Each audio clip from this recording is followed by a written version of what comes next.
Welcome to podcast Legal Update by Ikatan Advokat Indonesia.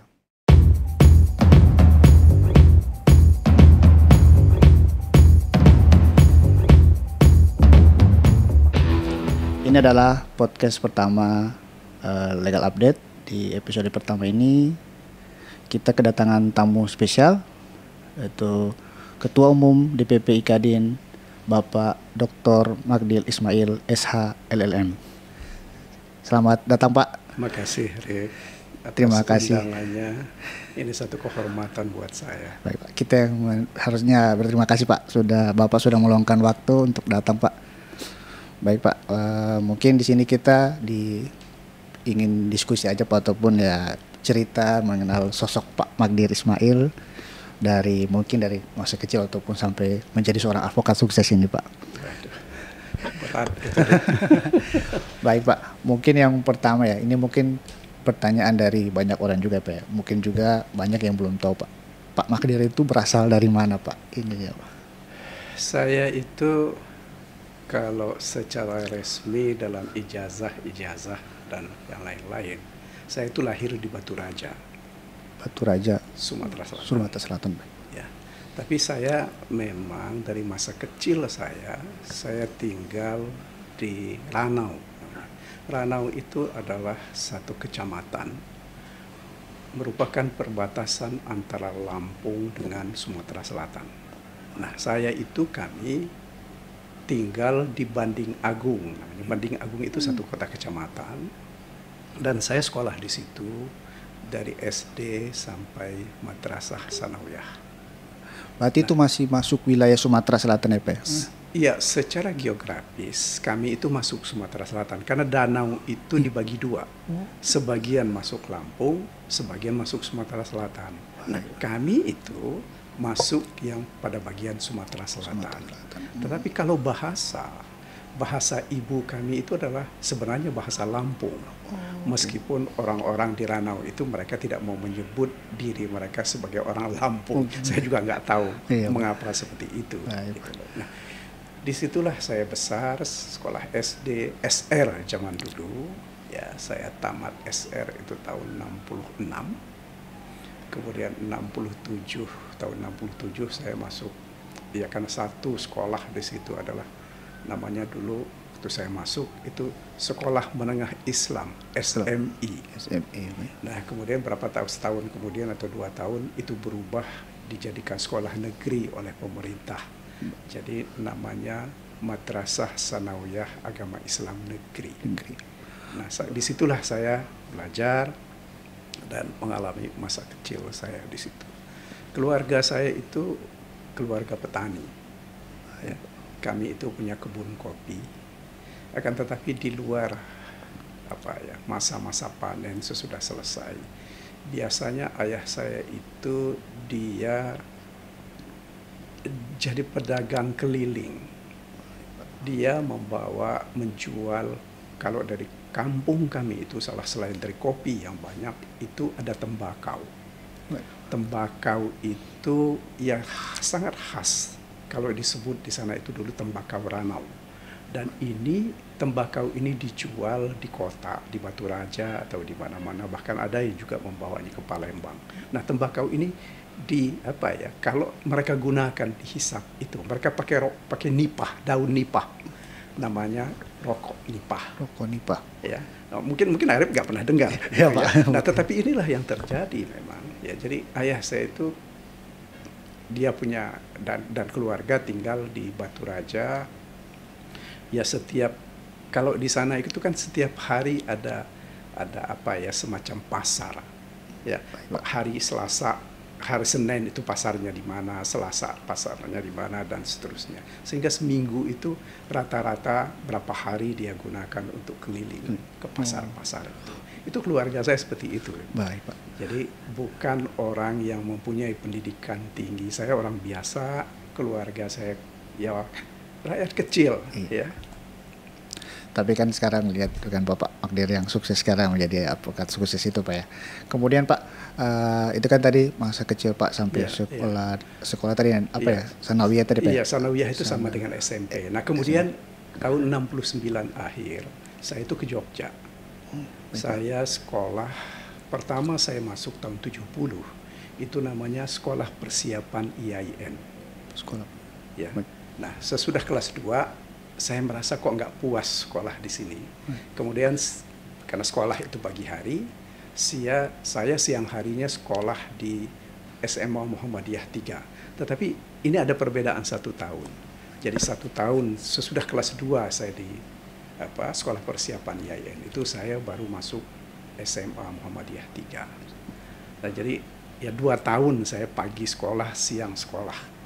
Nah, ketika lulus dari Sekolah Persiapan IAIN itu saya tidak meneruskan sekolah ke IAIN, tapi saya meneruskan sekolah saya SMA saya. SMA. Karena saya dulu berpikir begini, cita-cita saya itu saya kepengen jadi dokter dan mau pulang kampung. Pulang kampung. Ya, sebab saya merasakan betul bahwa meskipun ada dokter, tetapi kan jarang ketika itu. Benar. Zaman tahun 70-an itu, awal-awal 70-an itu saya nggak, seingat saya ketika saya masih SMP itu pun, ya, kayaknya nggak ada dokter yang ada di kampung saya itu. Paling mantri. Ya, Baik, Pak. yang biasanya datang itu mantri itu dari kampung lain. Kalau ke tempat kami itu biasanya dia datang hari Jumat atau hari apa gitu. Jadi seperti itulah yang terjadi. Berarti cita-cita dari kecil itu Pak jadi dokter ya Pak ya? Nah, saya kepengen jadi dokter. Nah, tapi kemudian bisa jadi begini ceritanya. advokat itu Pak. Ketika saya sudah lulus SMA, saya mendaftar di Fakultas Kedokteran, kemudian biologi, dan satu lagi psikologi di Universitas Gadjah Mada. Saya diterimanya di biologi. Nah, ketika sudah diterima di biologi itu, saudara misan saya, abang saya itu Fauzi Yusro namanya. Dia bilang, ngapain kamu masuk biologi? Sekolah itu lama. Dan kamu akan kerja keras yang luar biasa. Karena dia bilang, dia sendiri ketika itu adalah mahasiswa Fakultas Teknik di UII, Teknik Sipil. Saya saja katanya, cukup sulit menyelesaikan sekolah karena kita bukan yang terbiasa dengan angka-angka ya, seperti orang-orang yang lain. Nah, akhirnya dia bilang sudahlah, coba kamu masuk daftar saja di Fakultas Hukum UII. Nah, itulah sehingga kemudian saya mendaftar di Fakultas Hukum. Itu sudah hari terakhir. Saya itu urutan ketika daftar itu atau cuma tinggal 3 orang atau 4 orang lagi di belakang saya ketika kita ujian. Nah, jadi begitulah ceritanya saya masuk Fakultas Hukum. Jadi Fakultas Hukum. Masuk ke Fakultas Hukum karena dia bilang, abang saya ini bilang, coba kamu pikirin, kalau kamu masuk Fakultas Hukum, kalau kamu senang teruskan. Tetapi kalau kamu masih mau ngotot mau masuk Fakultas Kedokteran, tunggu tahun depan. Oke. Nah, itulah. Tetapi karena begitu sudah masuk satu semester, kemudian 1 tahun, saya bilang ngapain lagi masuk kedokteran, ini toh sekolah menarik. Gitu lah. Kira-kira seperti itu. Jadi Pak, berarti itu kisah dari Bapak bisa jadi masuk Fakultas Hukum. Kemudian ya saya sekolah terus di Fakultas Hukum itu ya sambil aktif di Dewan Mahasiswa. Dan juga saya waktu itu masih aktif di Ikatan Pelajar Muhammadiyah. Baik Pak. Ya, saya ketika masih SMA saya aktif di IPM Kota Madia Yogyakarta. Saya termasuk salah seorang ketua di IPM Kota Madia. Kemudian begitu sudah mahasiswa tingkat 1 atau akhir dari SMA itu, saya ikut jadi pengurus di DPP IPM. Saya salah seorang sekretaris DPP IPM. Nah, kemudian di Dewan Mahasiswa saya juga aktif di Dewan Mahasiswa. Baik, berarti kalau IPM itu ya mungkin organisasi eksternal kampus ya Pak ya? Atau dia masih bagian dari? Enggak, itu kan ikatan pelajar. Ikatan Jadi pelajar. Organisasi kalau IPM itu, kalau untuk kami di sekolah-sekolah Muhammadiyah, itu ketua OSIS itu menjadi satu dengan ketua IPM. Jadi karena saya ketua OSIS ketika itu, jadi sekaligus jadi ketua IPM. Jadi kalau di sekolah Muhammadiyah ketika itu tidak ada bedanya antara organisasi ekstra dan internal. Oh, tetap sama itu. Tetap sama itu. Nah, ini bedanya mungkin ketika di UII. Nah, UII itu hampir semua mahasiswa itu kita itu masuk jadi anggota HMI. Ya, saya hanya jadi anggota saja, saya tidak pernah jadi pengurus. Kegiatan-kegiatan HMI paling saya ikut kalau sudah akan ada pemilihan pengurus. Siapa mau jadi ketua komisariat Fakultas Hukum, kita baru muncul rame-rame. Nah, karena memang saya dari awal aktif di Dewan Mahasiswa itu pada tahun 75, kalau nggak salah saya, itu di Departemen Kemahasiswaan. Kemudian ketika tahun 77 itu saya jadi ketua Departemen Ekstern Dewan Mahasiswa. Nah, itulah ya kegiatan-kegiatan saya di selama jadi mahasiswa itu, Pak. Selama jadi mahasiswa. Nah, kegiatan-kegiatan di mahasiswa di Departemen Ekstern itu kan lebih banyak, ketika itu kan kita ya lebih banyak keluar ya, dalam arti bahwa begitu banyak diskusi yang kita lakukan, protes-protes yang kita lakukan ya, diskusi di Jogja, diskusi di Bandung, di Surabaya, ya itu yang kita lakukan dengan sejumlah protes kepada pemerintah ketika itu. Baik. Berarti bisa dikatakan juga ya, Pak Magdir itu semasa kuliah itu aktif sebagai aktivis juga, Pak ya? Bisa dibilang aktivis. Iya, aktivis kecil-kecilan. Gitu, ya. Kemudian Pak, tadi kan kalau dari Fakultas Hukum itu kan ya, kenapa kepikiran bisa jadi seorang advokat itu, Pak? Begini, saya ketika tahun 78, ya, 21 Januari kalau saya nggak salah, pimpinan mahasiswa di seluruh Indonesia ini banyak yang ditahan oleh Kopkamtib. Kalau saya sendiri ketika itu ditahan pertama di Denpom Semarang, kemudian berapa lama, satu minggu atau 2 minggu dipindah ke Balak Intel Laksus. Nah, saya melihat di situ dan merasakan betul bagaimana perlakuan terhadap tahanan itu ya tidak sama dengan yang saya pikirkan atau yang saya pelajari mengenai hak-hak para tahanan. Ya. Karena saya juga kan sudah belajar hukum acara pidana, hukum pidana 1, hukum pidana 2. Kenapa bisa begitu? Karena terutama di Laksus itu banyak sekali orang-orang ditahan karena diduga terlibat dengan kegiatan-kegiatan yang kita sebut sekarang ini ekstrim. Ya. Nah, banyak orang-orang yang buat saya terus terang nggak masuk di akal. Ya. Orang Angon Sap Kebo bisa jadi ekstremis. Orang nggak ngerti apa-apa dari kampung dianggap jadi sel dari kegiatan ekstra yang akan melawan pemerintah. Saya lihat lagi pula ketika itu kan pembelaan terhadap orang-orang ini kan tidak dilakukan. Pemeriksaan terhadap orang-orang ini kan dilakukan dengan begitu saja oleh Laksus tanpa ada pengawasan. Bayangkan, Trip, salah satu di antaranya ya, yang saya tahu ada salah seorang ya, meskipun kadang-kadang tidak langsung dia merupakan pemeriksa, tetapi dia juga ikut melakukan pemeriksaan. Tetapi dia adalah tapol. Ya. Nah, bayangkan, saya merasa bahwa ini nggak benar, ini proses seperti ini. Baik. Nah, itu yang pertama.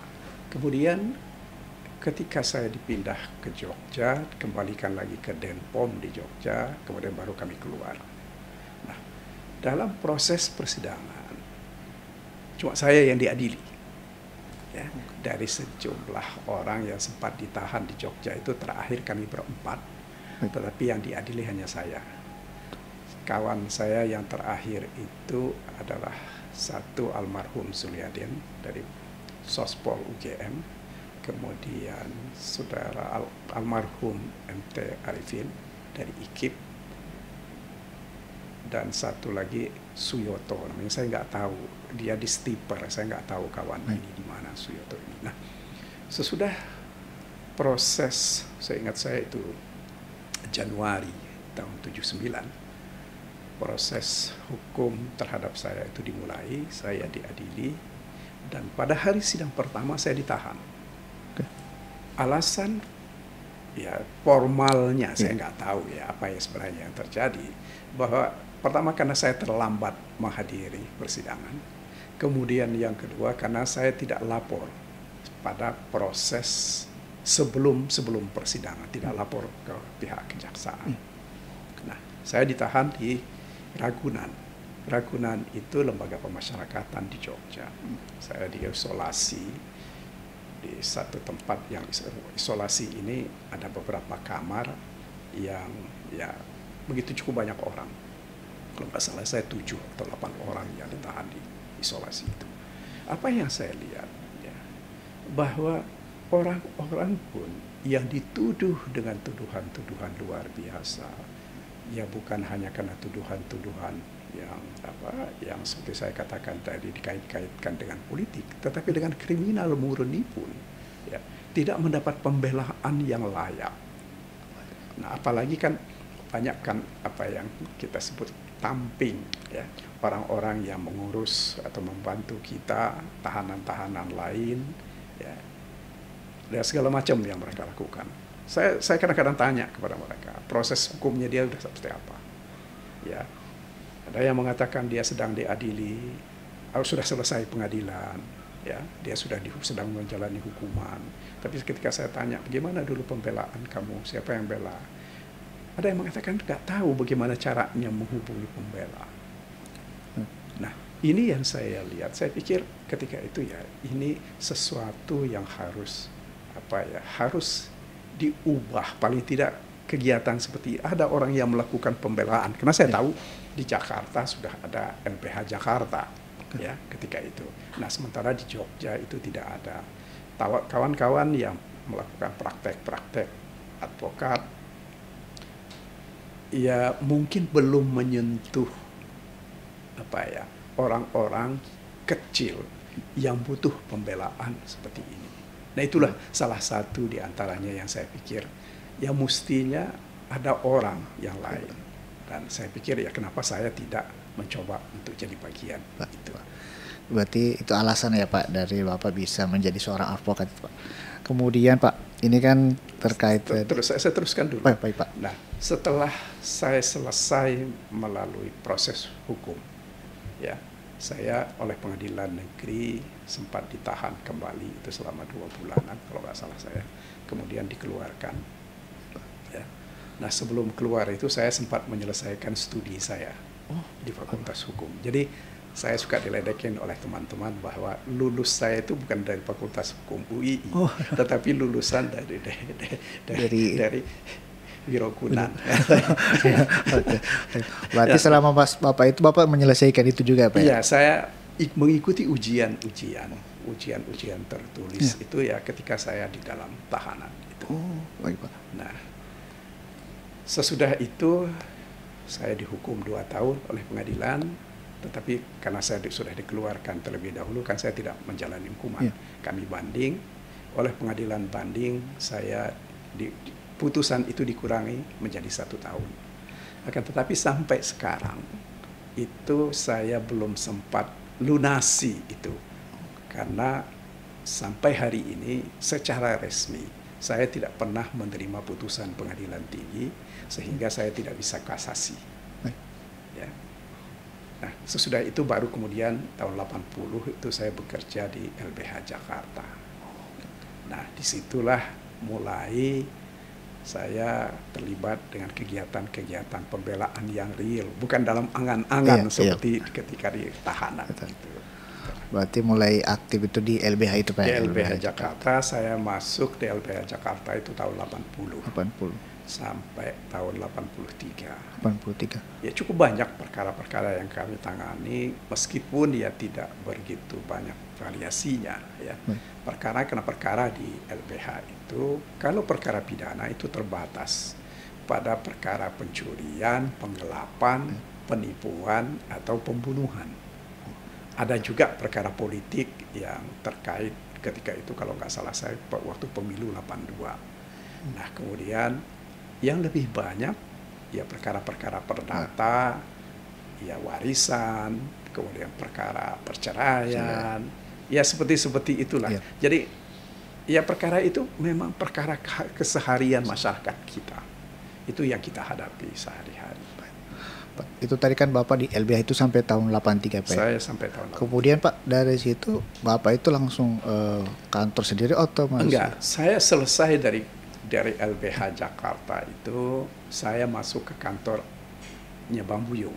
Nama kantornya itu Adnan Buyung Nasution dan Asosiat. Selama 1 tahun saya di situ. Ya, ketika pada tahun saya masuk itu Bang Buyung sedang pergi ke Belanda. Nah, pada saat itu saya mundur. Kemudian setelah 1 tahun saya mundur, saya gabung dengan beberapa orang kawan, termasuk terutama dengan kawan saya yang juga dulu di LBH Jakarta, namanya Iwan Pratiwi Setiawan. Ya kami bikin kantor secara pelan-pelan, ya seperti orang merangkak lah, gitu lah ya. Tapi yang penting bahwa kita punya kantor, kita punya kegiatan. Gitu. Itu berarti setelah itu, kalau untuk itu mulai tahun 84. 84. Ya. Setelah itu Bapak sampai sekarang itu Pak ya, kantor atau ada? Nah kemudian masih terus sampai tahun 94 ketika Bang Buyung pulang dari Belanda, saya dan almarhum Mas Ted Sudaryanto diajak Bang Buyung untuk bikin kantor kembali. Nah, jadilah kami bikin kantor tahun 95 itu namanya NSM, Nasution Sudibyo dan Makbir. Itu sampai tahun 98.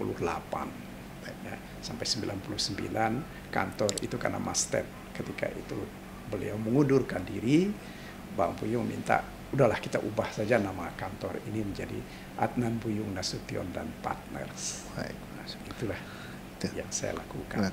Berarti itu Pak, dari kan sekarang Bapak ya udah di kantor sendiri Pak ya, udah itu mulai dari tahun. Nah, kemudian tahun 2001 ya saya mengundurkan diri dari ABNP.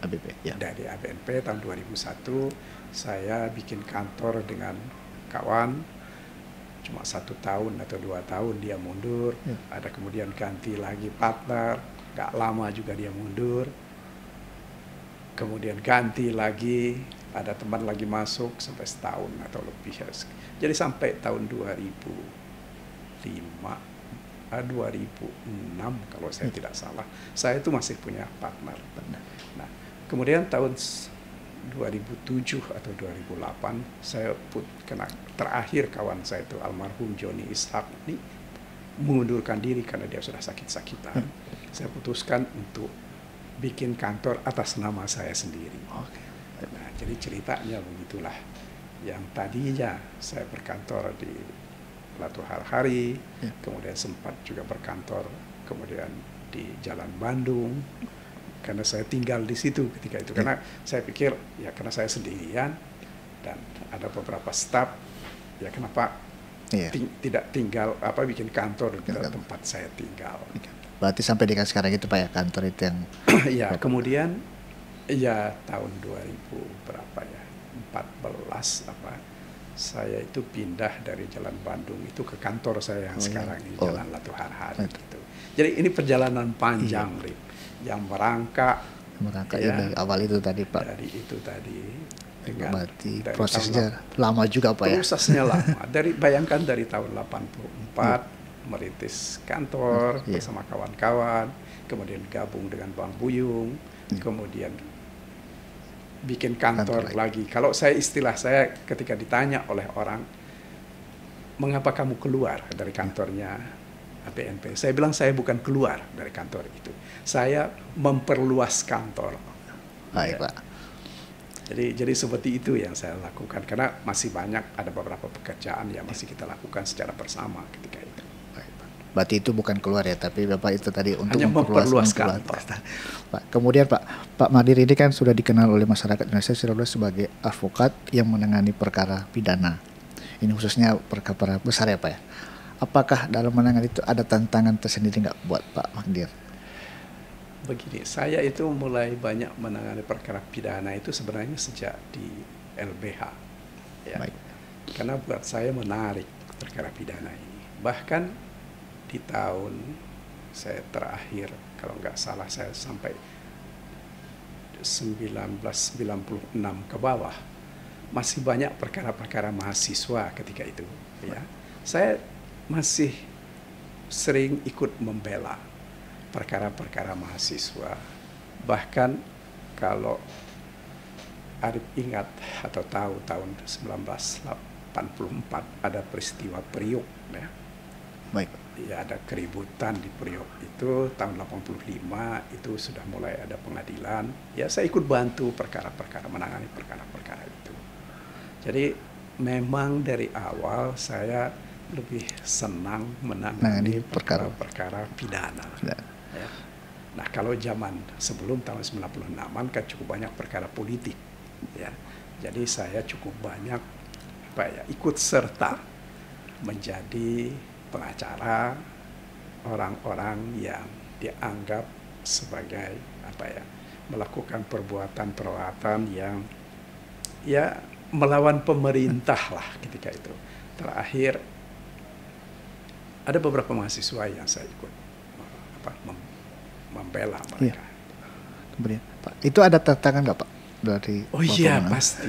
Karena begini, kita itu dalam persidangan perkara seperti itu, yang kita hadapi kan bukan hanya di persidangan, kita bukan hanya berhadapan dengan jaksa, tetapi juga kita berhadapan dengan intelijen, ya, yang ya acap kali kita bisa merasakan, saya bisa merasakan betul bahwa kalau selesai sidang itu diikuti oleh sepeda motor yang nggak jelas apa urusannya orang itu mengikuti.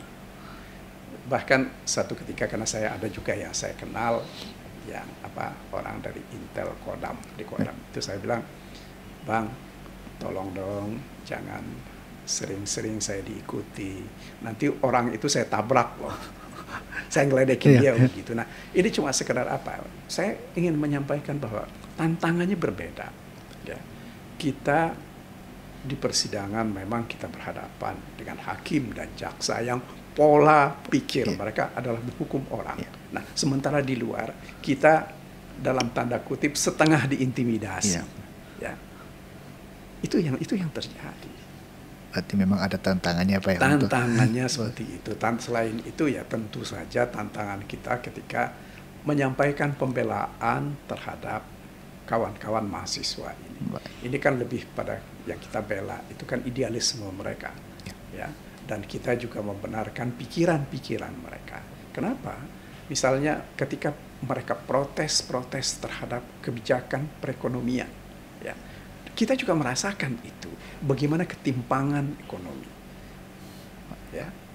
Ya, seperti itulah yang kita sampaikan di dalam pembelaan itu. Ya. Bahkan tidak jarang saya juga meminta bantuan beberapa orang kawan, apakah peneliti, researcher, atau juga ekonom.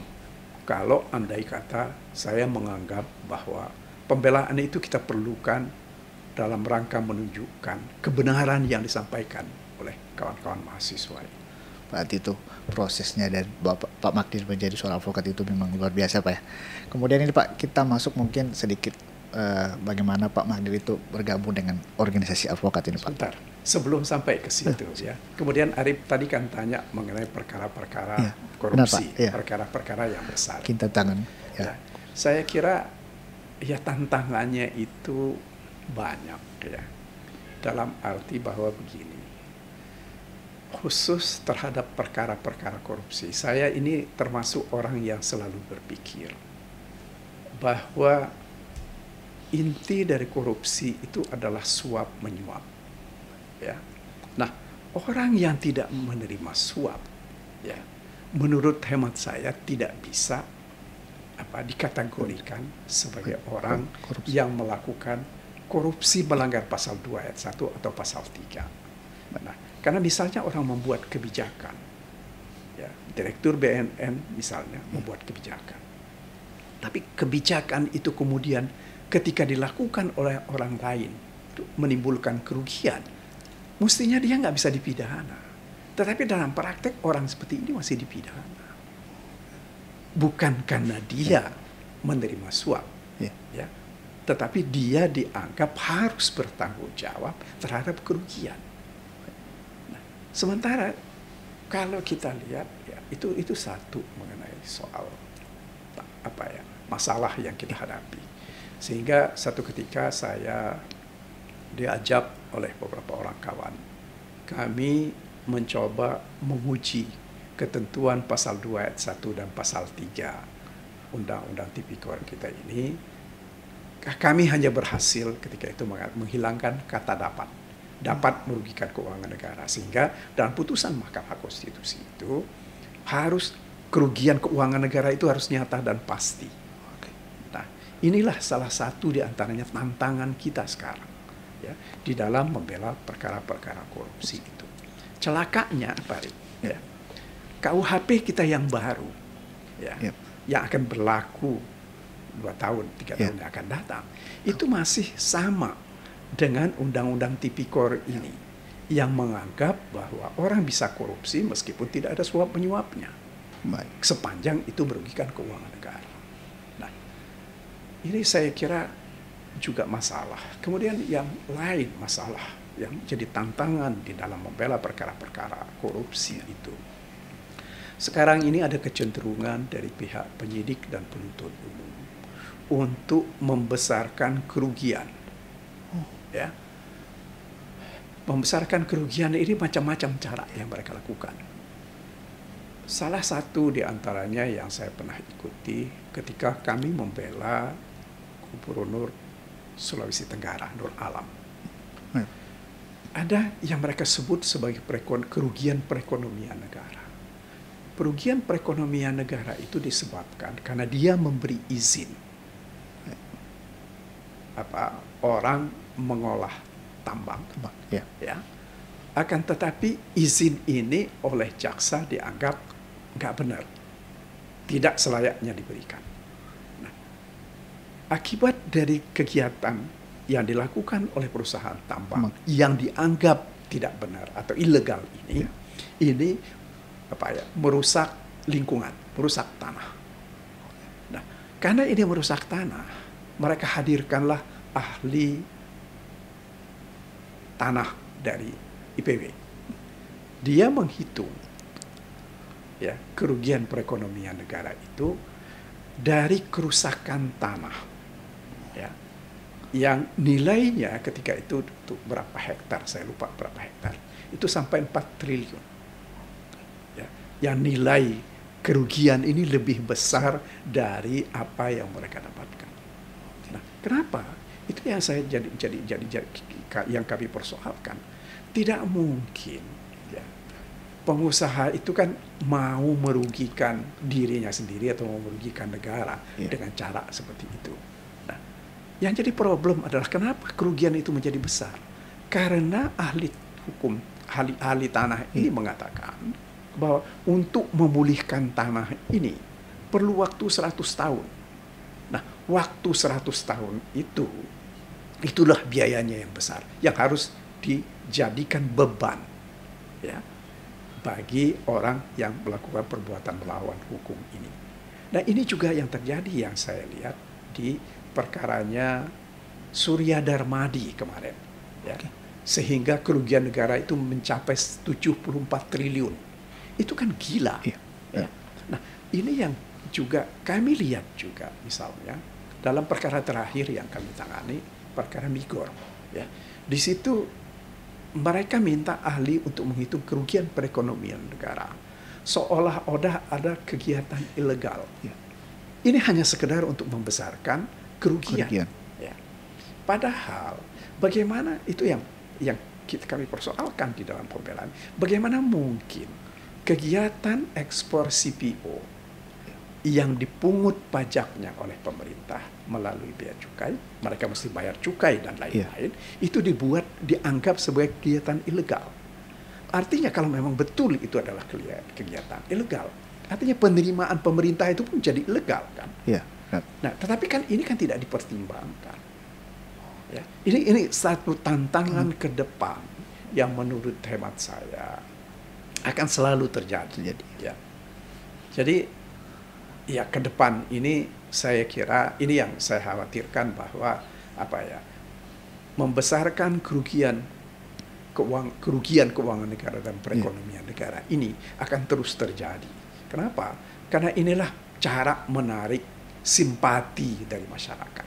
Karena bagaimanapun juga, ini ada dua hal yang kita lihat. Perkara-perkara terkait dengan perkara korupsi yang Arif katakan perkara besar itu tadi. Ya. Satu sisi, masyarakat kan selalu anggapan bahwa orang itu salah. Dan orang itu harus dihukum dengan setinggi-tingginya. Ya. Sementara yang lain yang melihat, yang masih berpikir rasional, itu nggak bisa seperti itu. Ya. Termasuk kami misalnya, para advokat yang mengadili mereka. Kalau orang itu salah, hukumlah orang itu sesuai dengan kesalahannya. Ya. Tidak bisa orang dihukum dengan kesalahan orang lain. Ya. Ataupun juga tidak bisa orang dijatuhi hukuman pidana denda atau uang pengganti ketika dia tidak secara langsung melakukan perbuatan yang merugikan. Benar. Ya. Ini tantangan kita ke depan. Ya, memang tantangan untuk jadi itu ya Pak ya. Bagaimana kan tadi bisa dikatakan bisa menjadi template juga ya Pak ya, tadi itu yang jadi kerugian itu bisa dibesarkan itu. Nah inilah yang sudah terjadi sekarang ini. Dari beberapa kasus yang saya lihat ya. Template yang mereka pakai adalah menghitung kerugian perekonomian negara. Dengan ahli ya yang menurut hemat saya kadang-kadang ngawurnya nggak ketulungan. Ya, Pak. Ya. Baik, Pak. Ya, misalnya saya mau kasih contoh begini. Mereka menghitung ada illegal gain ya, karena ada pikiran. Mereka ambil argumen dari satu paper yang ditulis di Amerika, yang paper itu membahas illegal gain karena dari perbuatan ilegal, yaitu perbuatan berhubungan drug and trafficking. Nah, nggak bisa. Saya dengan mengambil contoh itu tadi, perdagangan CPO itu tidak bisa disamakan dengan perdagangan orang, ya, atau narkotika. Nah, ini yang ya saya kira buat kita advokat pun harus cermat di dalam melihat hal seperti itu. Yang saya khawatir ini yang kadang-kadang luput dari perhatian banyak kawan. Ya, berarti itu mungkin itu tantangannya Pak selama Bapak menangani kasus-kasus besar. Mungkin selanjutnya itu Pak ya. Tadi kita lanjut soal yang organisasi advokat Pak ya. Kan pasti advokat itu harus dia bergabung dengan organisasi advokat. Itu bagaimana Pak ceritanya Bapak bisa? Saya ini bergabung kan waktu di LBH dulu kan kita itu dianggap ya anak-anaknya Pradin ya ketika itu. Dan kemudian ketika IKADIN dibentuk, kami kan rame-rame mendaftar menjadi anggota IKADIN tahun 85 apa ya? Saya tidak ingat. Saya lupa tahun berapa saya mulai jadi anggota IKADIN itu. Dan kemudian ya sejak tahun 2000-an saya aktif di pengurus DPP. Ya, yang selalu ngajak-ngajak narik kita beberapa orang itu adalah Bang Mulya. Bang Mulya lah yang ngajak-ngajak, minta kita ikut gabung dengan pengurus DPP IKADIN, termasuk saya. Itu sesudah kita Munas IKADIN di Surabaya. Ketua umumnya yang terpilih ketika itu Pak Sujono, dan sekjennya kalau nggak salah saya ketika itu Otto. Nah, salah seorang ketua itu adalah Pak Mulya. Dan kemudian wakil ketua umum ya kalau nggak salah jabatannya ketika itu, dan kemudian saya diminta ikut gabung untuk departemen apa ketika itu saya tidak ingat. Nah kemudian teruslah ya waktu periode yang kapan itu saya lupa, menjelang kita Munas di Balikpapan atau sesudah Munas di Semarang, saya nggak ikut jadi pengurus DPP karena saya merasakan ketika itu ada hal-hal yang tidak patut sebenarnya dilakukan. Ya, bagaimana Bang Mulya itu disingkirkan dengan cara-cara yang tidak patut. Ya, dia diadili oleh kode etik, dewan etik, dan putusan dewan etik yang menghukum dia secara administratif itu dikirim ke setiap kamar ya ketika kita sedang Munas Munas itu. Nah, saya bilang cara-cara begini ini bukan cara yang layak dan cara yang sehat. Saya tidak ikut, kemudian di dalam nggak mau, saya tidak mau ikut dalam kepengurusan. Nah, hanya saya ketika pemilihan di cabang Jakarta Pusat, saya diminta oleh beberapa orang kawan, ya udahlah kalau nggak mau jadi pengurus di Dewan Kehormatan saja.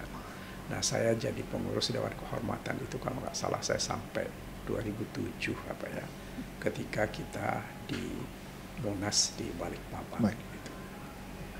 Kemudian Pak bisa sampai dengan sekarang itu kan Pak udah bisa jadi seorang ketua umum DPP IKADIN itu Pak. Ya begini, kemudian kan urusan kita di IKADIN ini kan kemudian kan lahir Pradi. Ya sebagian kita kan masuk secara otomatis jadi anggota Pradi. Nah, sekali lagi, waktu peristiwa Bang Mulya lagi, dia dihukum oleh Dewan Kehormatan Pradi dengan hukuman seumur hidup. Ya kita berpikir ini udah nggak benar. Organisasi ini melakukan hal seperti itu. Nah, kemudian kan rame-rame kita, saya termasuk ikut bantu teman-teman, kita akhirnya bikin KAI, Kongres Advokat Indonesia. Saya juga terpilih jadi pengurus di DPP, jadi ketua bidang apa ketika itu dan seterusnya. Nah, kemudian sesudah ya berlalu begitu banyak berapa tahun kemudian saya juga mundur dari KAI karena saya lihat juga nggak ada hal-hal yang nggak perlu disampaikan yang tidak sedap itu terjadi di KAI gitu. Nah, kemudian kami rame-rame mundur, saya, Bang Mulya dan beberapa orang kawan yang lain. Nah, kemudian sesudah itu baru Bang Mulya terpilih jadi ketua IKADIN yang pertama. Nah, Bang Mulya minta juga kita beberapa orang termasuk saya, sudahlah ikutlah lagi dari pengurus DPP IKADIN. Ya saya bilang oke, saya ikut, tidak ada masalah. Nah, kemudian pada periode Bang Mulya yang kedua saya sampaikan ke beberapa orang kawan saya itu lagi kepengen istirahat dulu lah. Nah, saya lagi cukup banyak menangani perkara-perkara yang menyita banyak waktu, sehingga ketika itu saya lupa jadi di pengurus itu masih masuk jadi pengurus gitu. Di yang periode kedua itu apa? Periode kedua itu masih jadi pengurus, cuma tidak jadi ketua ketua bidang atau ketua bidang atau apa, saya jadi di apa gitu karena saya memang nggak punya waktu yang cukup ketika itu. Kemudian kemudian kemarin itu saya diminta oleh kawan-kawan meskipun saya sebenarnya saya sampaikan kepada kawan-kawan saya itu udah capek, udah lelah kok mesti mengurus IKADIN lagi. Tapi dengan bujuk rayu kalau saya bilang ini tipu muslihat kawan-kawan ini, sehingga akhirnya saya terjerumus menjadi ketua DPP IKADIN gitu ya seperti yang terjadi ketika terjadi pemilihan di Jogja. Tapi mungkin sekarang tapi mungkin Pak itu bukan juga tipu muslihat, tapi ada mengalir darah advokat pejuang Pak ya, sehingga Bapak juga tertarik ataupun mau ikut lagi sebagai saya kira begini, ini adalah organisasi ini adalah satu ladang kita untuk berjuang.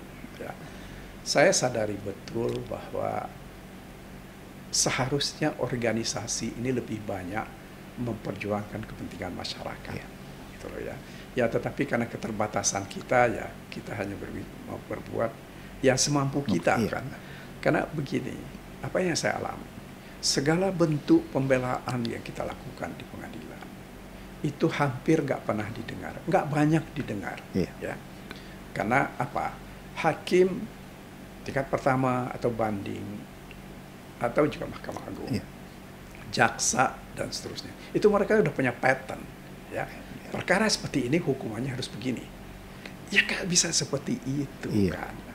Nah, ini mestinya menurut hemat saya ini yang bisa perubahan itu bisa dilakukan melalui organisasi.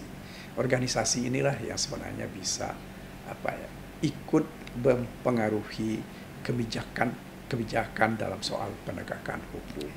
Itu. Meskipun sampai sekarang saya lihat belum banyak yang dilakukan oleh organisasi advokat. Organisasi advokat sekarang hanya ribut dengan dirinya sendiri, dengan sesama teman ke organisasi yang lain. Ya ini yang kita sayangkan. Gitu.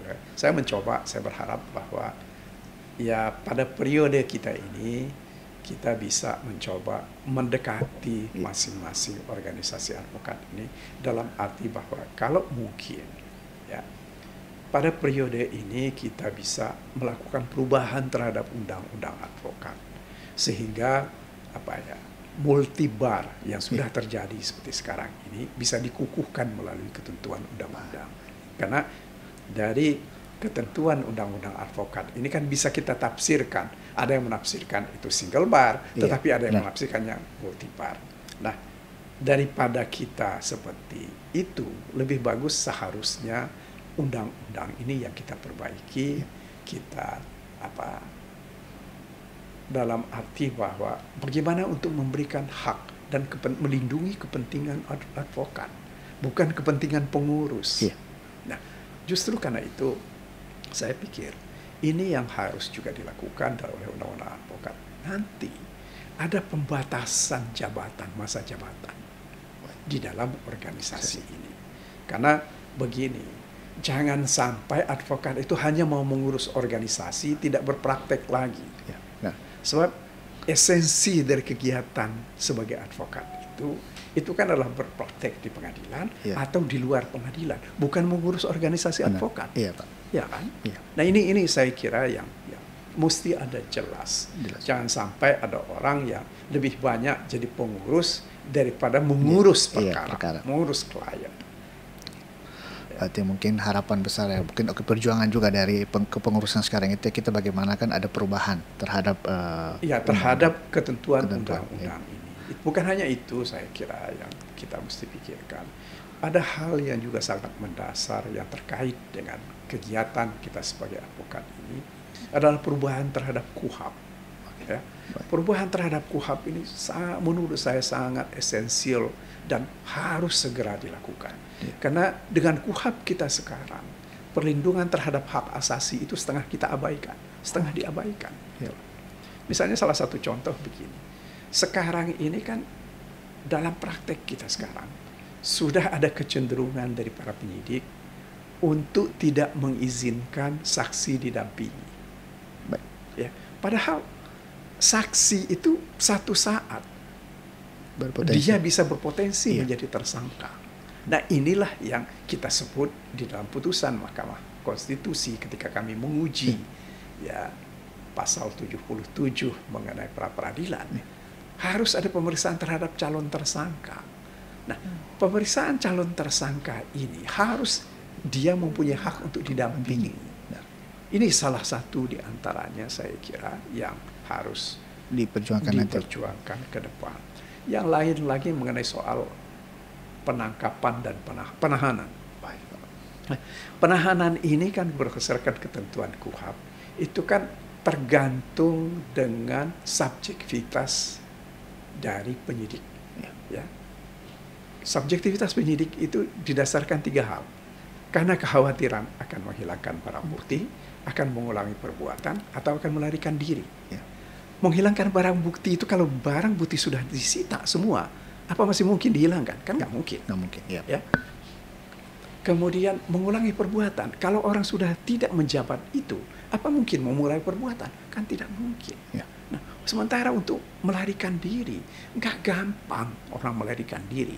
Nah, oleh karena itu saya pikir itu yang juga salah satu di antaranya harus dilakukan pembatasan terhadap kewenangan melakukan penangkapan, penahanan. Nah, ini bedanya barangkali kalau kita bisa belajar sebenarnya dari hukum acara pidana di Belanda. Mereka punya hakim komisaris. Ketika orang ditetapkan menjadi tersangka, dia langsung bisa mengajukan semacam mosi kepada hakim untuk mempersoalkan penetapan dia sebagai tersangka. Nah, kita kita memang ada pra-peradilan, tapi pra-peradilan kita ini nggak cukup, karena cukup sering di dalam prakteknya hakim kembali kepada ketentuan KUHAP. Pra-peradilan hanya memeriksa formalitas, ya, penahanan itu, dan SPDP dan seterusnya. Padahal nggak begitu, ya. Karena buat seseorang, kenapa saya yang jadi tersangka bukan dia? Apa bukti permulaannya? Nah, bukti permulaan itu kan nggak pernah dibuka. Ya, saya kira ini yang juga mesti kita lihat secara baik. Mungkin nanti bisa diperjuangkan di Insya Allah kalau organisasi advokat ini bersama-sama, mestinya bisa. Tetapi bukan hanya organisasi advokat. Saya kira peran perguruan tinggi juga sangat besar, ya. Mahasiswa hukum pun juga harus melihat ini secara baik, karena itu juga akan jadi tantangan mereka ke depan. Iya, benar. Nah, kemudian Pak, itu kan tadi tentang mahasiswa pas nanti calon-calon, ya, mahasiswa yang calon advokat Pak, ya.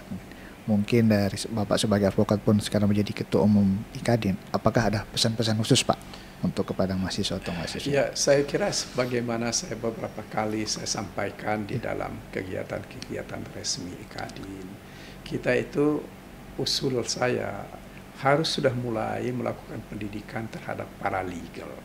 Nah, justru karena itu kalau saya sih ke depan, kalau memang mahasiswa itu ingin menjadi praktisi, dalam arti apakah mereka akan menjadi hakim, menjadi jaksa, atau menjadi advokat, atau menjadi pekerja di lembaga pemerintahan yang nanti pekerjaan mereka terkait dengan hukum, mestinya mereka mengikuti pendidikan paralegal ini.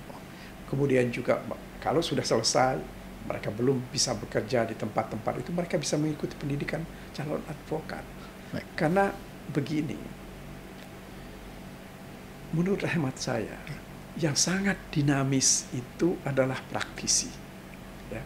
Apakah itu jaksa, hakim, atau advokat. Karena kita setiap waktu itu akan menemukan kasus-kasus baru yang ya tidak kadang-kadang tidak terpikir atau tidak disentuh di dalam pendidikan kita di perguruan tinggi. Misalnya seperti saya kasih contoh tadi mengenai penghitungan kerugian keuangan negara, perekonomian negara, kerugian perekonomian negara. Itu saya khawatir itu karena memang belum ada aturannya, tidak diajarkan di Fakultas Hukum. Tetapi dalam praktek ini terjadi. Nah, ini saya kira salah satu hal, ya.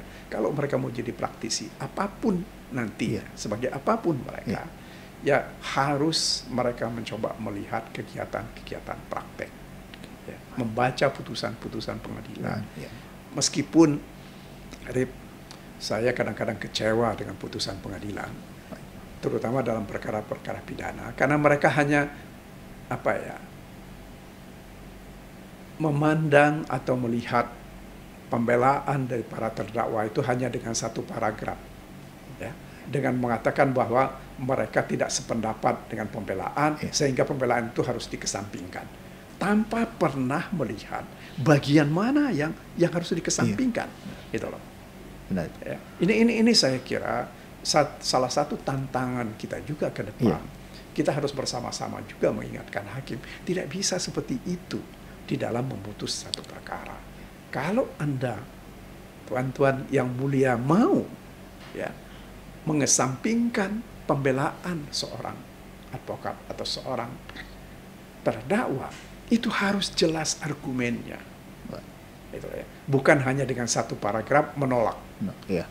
Begitu juga ini yang juga kita lihat di dalam, bukan hanya putusan pengadilan negeri, pengadilan tinggi, bahkan Mahkamah Agung pun acap kali seperti itu. Berarti memang nanti ke depan, ya, kita memang untuk calon-calon pun dia harus memperhatikan baik-baik, Pak, ya, apapun yang jadi produk, ya, maksudnya dari putusan maupun apa itu. Betul. Ya, kita harus belajar. Jadi saya juga misalnya beberapa kali didatangi oleh mahasiswa yang mereka mau ikut moot court, ya. Saya sampaikan kepada kawan-kawan mahasiswa ini, kalian dalam membaca satu perkara, jangan hanya melihat putusan, ya. Kalian harus lihat dakwaan, tuntutan, eksepsi, dan pembelaan. Itu baru imbang, baru seimbang.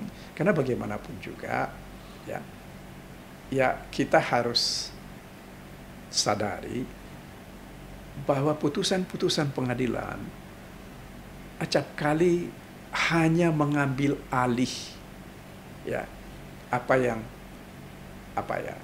misalnya soal fakta hukum, mengambil alih fakta hukum yang dibuat oleh jaksa, atau analisa yuridis yang diambil sebagai bahan pertimbangan. Nah, ini enggak benar. Ya. Artinya kan kalau menurut saya, hakim itu harus melihat bagaimana pertimbangan analisa yuridis yang dilakukan oleh jaksa, bagaimana analisa yuridis yang dilakukan oleh pembela. Ya. Kalau dia tidak sependapat terhadap analisa itu, baru dia mengatakan dia menolak itu.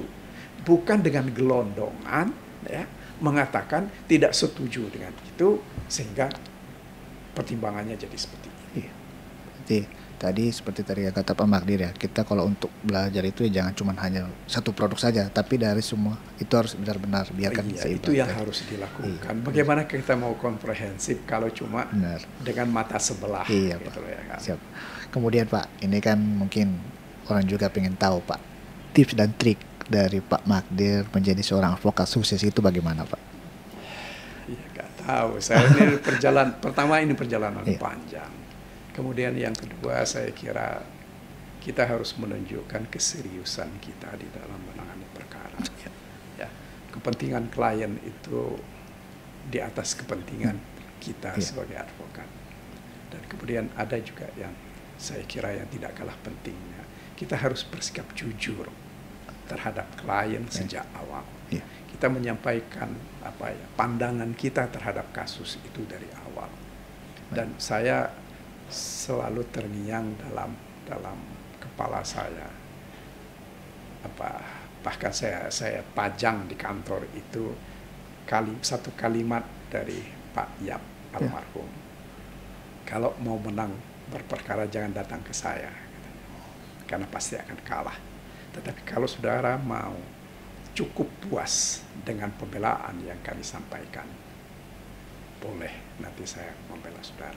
Nah, saya kira-kira seperti itulah. Saya selalu mencoba, yang sebenarnya kan begini, ya. Hubungan antara klien dan advokat itu kan lebih pada hubungan kepercayaan. Ya. Nah, itu yang harus kita pegang teguh. Kepercayaan klien itu lebih penting di atas segalanya, di atas segalanya. Lebih penting dari uangnya klien. Uang itu akan datang kalau Anda bisa dipercaya. Berarti ya kepercayaan itu harus didasarkan dari kejujuran kita. Betul. Pak. Bagaimana kita akan dipercaya kalau kita tidak jujur? Iya, benar. Ya, saya sih nggak pernah lihat, ya, tetapi hanya mendengar bahwa cukup banyak yang hengki-pengki dengan mengatakan harus ada sejumlah setoran kepada pihak tertentu, tetapi kemudian setoran itu nggak nyampe. Nah, ini kan yang akan merusak. Ya. Bukan hanya merusak diri sendiri, tetapi ini merusak proses hukum. Ya. Jadi kalau saya kira ini yang penting untuk kita camkan, bahwa mari kita tunjukkan diri kita sebagai advokat itu karena kita mempunyai argumen dan punya pengetahuan. Hanya itu milik kita. Kita tidak punya kewenangan, kita tidak punya kekuasaan, dan kita menjauh dari perbuatan-perbuatan tidak terpuji. Dengan didasari tadi Pak ya, kepercayaan itu kan. Kepercayaan itu ya kita tunjukkan bahwa kita capable dan kita mampu memberikan pembelaan terbaik. Dan ini mungkin terakhir Pak ya, mungkin pertanyaan terakhir Pak, apa harapan Bapak kepada advokat muda IKADIN ke depan Pak? Ya, salah satu di antaranya begini, ya, saya suka mengatakan nggak ada yang instan. Jadi menjadi advokat itu harus memerlukan waktu yang lama. Harus belajar terus-menerus. Nggak pernah boleh berhenti belajar. Ya. Jangan hanya terpaku pada diktat atau buku-buku yang selama ini jadi acuan kita. Banyak pembelaan-pembelaan yang kita bisa ambil sarinya. dari perkara-perkara di luar sana, di luar negeri misalnya. Apakah di Belanda atau misalnya di Amerika. Ya. Nah, tanpa kita mau membaca dan belajar, ya kita akan ketinggalan zaman. Apalagi sekarang ini kan sudah robot sudah mulai berpraktek sebagai advokat untuk perkara-perkara tertentu. Iya. Nah, kita yang lawan kita ke depan itu adalah robot, bukan hanya teman sejawat. Iya. Ya. Bagaimana kita bisa eksis, ya, bersaing dengan teman sejawat dan juga bersaing dengan robot. Tanpa belajar, tanpa membaca, ya saya khawatir itu tidak akan terjadi. Itu semua kan sia-sia Pak ya. Semua akan Iya. Berarti harapan mungkin ya kita banyak belajar ya Pak ya. Belajar. Begini, salah satu contoh ini yang saya ingin. Ya, sekarang ini kan kita lagi diributkan dipengaruhi oleh pemberitaan yang ribut tentang money laundering. Ya. Saya kebetulan beberapa kali membela perkara money laundering. Saya selalu mengutip ada 2 perkara di Amerika. Satu itu perkaranya Santos. Perkaranya Santos itu terkait dengan money laundering. Yang dikatakan bahwa dia ini menyelenggarakan lotre, judi ilegal. Iya. Ya. Nah, di sana di daerah California ini judi halal aja nggak ada. Iya. Apa jadi lagi judi ilegal? Hakim memutusnya apa? Ini yang saya kira hakim sekali ya, almarhum memutus perkara ini. Yang dia bilang yang bisa kita sebut kira-kira kesimpulan saya sebagai keuntungan atau hasil dari money laundering itu adalah keuntungan bersih. Jadi bukan seluruh proses itu. Ya. Karena dia bilang tidak bisa disebut sebagai money laundering ketika untuk membayar pegawai atau memberikan kemenangan orang yang ikut lotre. Ya. Yang bisa disebut sebagai itu tadi sebagai money laundering, keuntungan dari penyelenggara ini, keuntungan bersihnya dia. Nah, persoalannya kita dengan perkara yang lagi ribut money laundering sekarang ini, kita kan nggak pernah jelas predikat klaimnya itu apa, nilai dari predikat klaim itu berapa. Nah, jadi kalau saya sih itu salah satu di antaranya yang harus juga dilihat oleh kawan-kawan advokat ini kalau bicara tentang money laundering, lihat dulu predikat klaimnya apa. Nah, atau kalau andai kata misalnya, ya ini juga untuk penegak hukum yang lain. Kalau mau mudah, sebenarnya untuk pegawai negeri itu nggak usah dicari predikat klaimnya. Cari aja bahwa apakah mereka menerima gratifikasi. Dan terima gratifikasi tanpa lapor. Kan ada undang-undang tipikor kita yang menentukan itu kan. Nah, bagi orang yang menerima gratifikasi tidak lapor, ancaman hukumannya itu minimal 4 tahun. Nah, jadi saya kira ini yang harus dilihat, terutama oleh mahasiswa, oleh advokat muda ini ke depan ini. Ya mari sekali lagi kita belajar lihat bagaimana putusan-putusan di negara lain. Ya, sehingga itulah akan memperkaya, akan jadi khasanah intelektual kita. Ya. Itu mungkin terima kasih Pak. Ini berbagi cerita, pengalaman. Ya terima kasih juga Pak sudah datang di kesibukan Bapak kan. Kita tahu kan Bapak sibuk. Jadi mungkin di sini dulu ya Pak legal update episode pertama ini. Sampai bertemu di legal update selanjutnya. Saya Arif pamit undur diri. Wassalamualaikum warahmatullahi wabarakatuh. Waalaikumsalam.